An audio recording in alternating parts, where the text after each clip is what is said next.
Mga idol at kabayan, super good news! Isa sa pinakamalaking barko ng Philippine Navy papunta ng Indonesia para sumailalim sa major upgrade. BRP Tarlac LD601. Sasailalim sa major upgrade kasama na dito ang paglalagay ng mga pangmalakasang armas para sa depensa tulad ng isang 76mm gun, close-in weapon system, dalawang remote control weapon system, mga machine gun, decoy launcher at posibleng lalagyan din ito ng VL Mica missile na gawa ng France. Amerika may sulat na ipinadala sa Iran Supreme Leader. Ayon kay President Trump, binigyan ito ng babala ang Iran. Pag ayaw makipag-usap ng Iran, gagamit ang Amerika ng puwersang militar. Natiyak na hindi makakalimutan ng Iran Supreme Leader. Ipinakita ng Amerika at Israel ang kanilang posibleng gagawin kapag ipinilit ng Iran ang pagkakaroon ng nuclear weapon. B-52 bomber naghulog ng bombas sa Middle East para ipakita ang lakas nito sa mga kalaban. FA-50 malabong pinabagsak ng mga rebelde dahil ayon sa Philippine Air Force walang kakayahan ang mga makakaliwa na gawin ito lalo't gabi isinagawa ang close air support at mabilis lumipad ang mga eroplanong mandirigma ng Pilipinas. BRP Cabra, hindi umatras kahit malalaki ang alon. Itinaboy ang barko ng China palayo sa baybayin ng Zambales.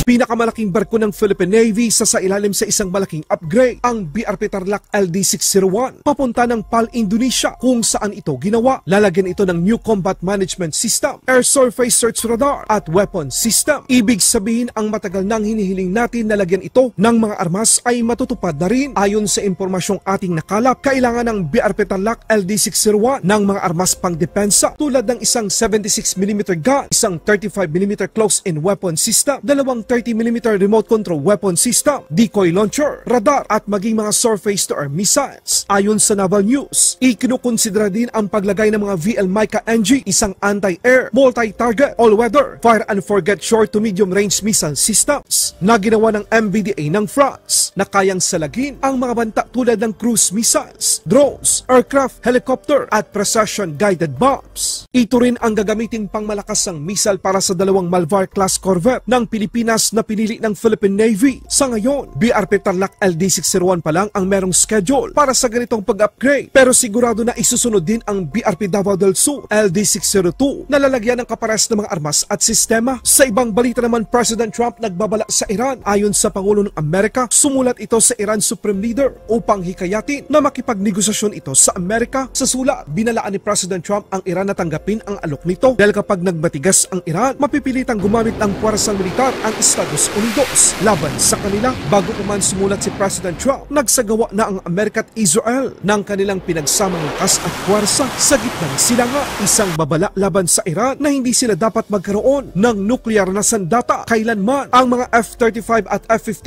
ng Israel at ang B-52 bombers ng US Air Force ay nagsagawa ng Bomber Task Force mission sa karagatan ng Eastern Mediterranean malapit sa Israel. Ikinagulat ito ng mga bansa sa Middle East dahil sa posibleng isang paghahanda ito ng magkaalyado upang salakayin ang itinatagong nuclear weapon ng Iran. Ipinakita ng US Central Command na ang B-52 bomber ay lumipad mula sa Arabian Peninsula at Red Sea ng tuloy-tuloy upang ipakita sa mga kalaban ang kakayanan na pwedeng gawin ng Amerika sa kanila. Hindi pa nakontento ang Amerika, ipinakita din ng B-52 ang lakas nito sa pamamagitan ng paghulog ng totoong bomba. Isa lang ang gusto ng Israel at Amerika na itigil ng Iran ang pagkakaroon nito ng nuclear weapon. Nasa Iran ngayon ang bola kung alin sa dalawa ang gusto nila daanin sa maayos na paraan o sa pamamagitan ng digmaan. Isang pagkakamali ng Iran Supreme Leader, ito na ang tatapos sa kanila. There are reports now that Russia says it will help the United States negotiate a nuclear deal with Iran.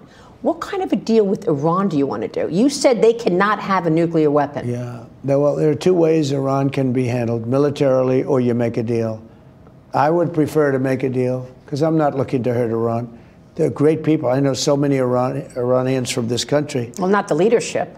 No, not the leadership. The people. They're very evil people. No, but the people of Iran are great people.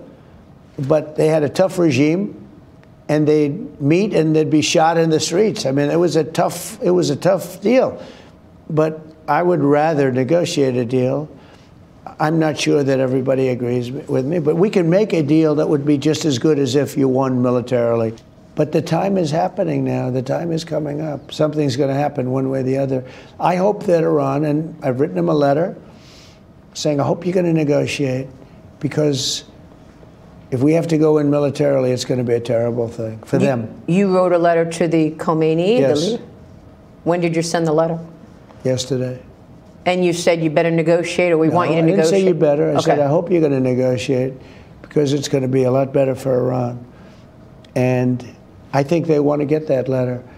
The other alternative is we have to do something because you can't let them have a nuclear weapon. Sa pagbagsak ng isang FA-50 sa Mount Kalatungan sa Bukidnon, pinabulaanan ng Philippine Air Force na ito ay pinabagsak ng mga kalaban. Ayon sa Philippine Air Force, malabong merong magkaroon ng kakayahan ang mga rebeldeng grupo na pabagsakin ang isang FA-50, lalo't ito ay mabilis ang paglipad. Dagdag pa dito, ang nasabing operasyon ng tatlong FA-50 ng Pilipinas upang magbigay ng close air support sa mga sundalo ay gabi ginawa. Ito ay madilim at malabong makita ng mga kalaban. Based on the narration of the Army personnel, Special Forces, as well as civilian volunteers who were deployed to search the aircraft, the area where the crash site is on a ridge line, and it's thickly forested. And when they saw the wreckage, it's completely wrecked. Actually, bits and pieces of everything.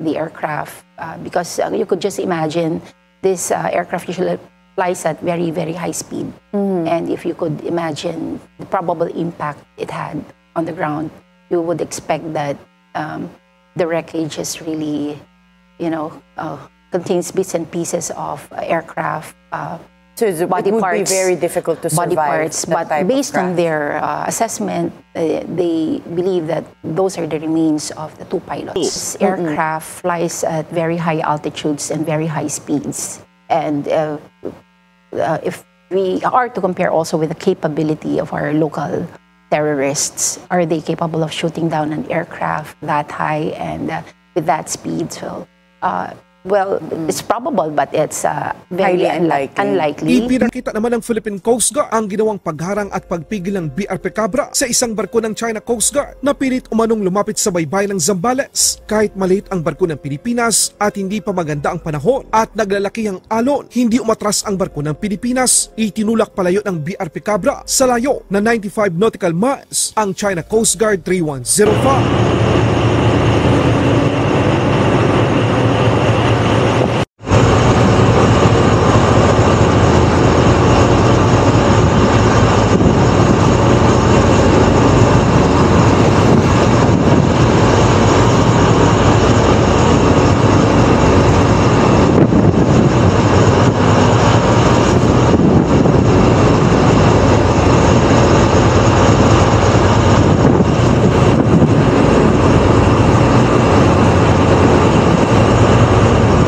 Laban Pinas.